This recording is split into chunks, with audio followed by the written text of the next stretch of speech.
na kama mnavyojua mtu ikiwa birthday yake kuna namna mtu anafurahia, lakini mimi jana kabla ya kwenda kwenye interview nilikuwa nimekunywa kidogo, nilikuwa nimelewa. Hatimaye Sophie Jua Kali ameomba msamaha kwa mashabiki zake na watazamaji wa Jua Kali pamoja na Watanzania wote kwa ujumla baada ya kuzungumza maneno ya dharau kwa mashabiki. Ni siku ambayo alikuwa katika interview akiwaalika watu katika birthday yake.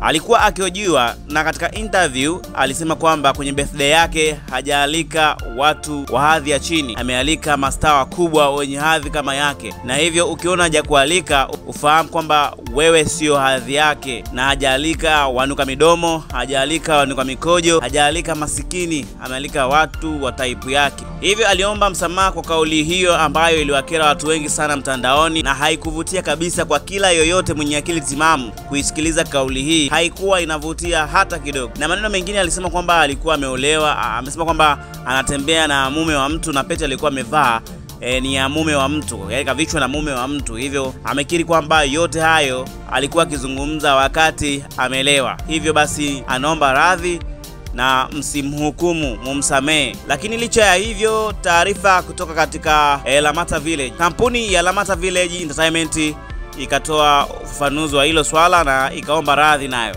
Ni kama ifuatavyo barua yenyewe. Kampuni ya Lamata Village Entertainment inaomba radhi kwa kauli za utata zilizotolewa na msanii wake Sophie Jua Kali katika mahojiano aliyoyafanya hivi karibuni kwenye vyombo kadhaa vya habari. Kampuni hii imekuwa ikifanya kazi na wasanii wengi wachanga na wakubwa, na siku zote imekuwa ikijikita katika kuhakikisha wasanii wake wanakuwa zaidi kisanaa, kiuchumi na pia tabia njema. Lamata Village Entertainment imesikitishwa sana kwa tukio hilo na tayari imechukua hatua stahiki kwa msanii Sophie Jua Kali. Asanteni sana, tunaomba mashabiki wetu waendelee kuburudika na kufurahia tamthilia zetu. Hao ni Lamata Village, wameomba msamaha kwamba atachukuliwa hatua inayohusika baada ya hayo aliyoyafanya. Licha ya hivyo, mashabiki katika posti yake alikuwa anaomba msamaha, mashabiki wakamjibu hapa. Hii ni video ambayo bidada alikuwa akiomba msamaha, ameposti akiomba msamaha. Watu wakamwambia bwana, sisi tunasimama na pombe kwa sababu pombe siku zote huwa haiogopi, inasema ukweli. Huyo ni Sharobaro wa Instagram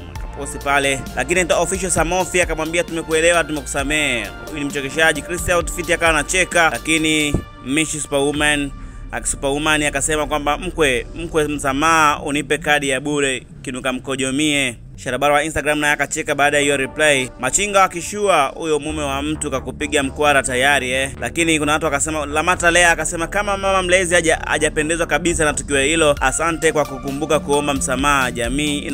Kama mama mlezi sijapendezwa kabisa na tukio hilo, asante kwa kukumbuka kuomba msamaha jamii yako inayokuzunguka.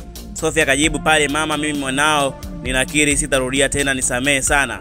Ivan Makamba akasema mlevi haongei uongo, tuishie hapo. Mlevi haongei uongo. Comment nyingi sana zilikuwa nyingi. Kuna watu walikuwa na makasiriko wakazungumza maneno makasiriko, nakwambia nyie waigizaji wa Lamata kuigiza movie 3 mnajiona dunia nzima mmemaliza mpaka mnatudharau.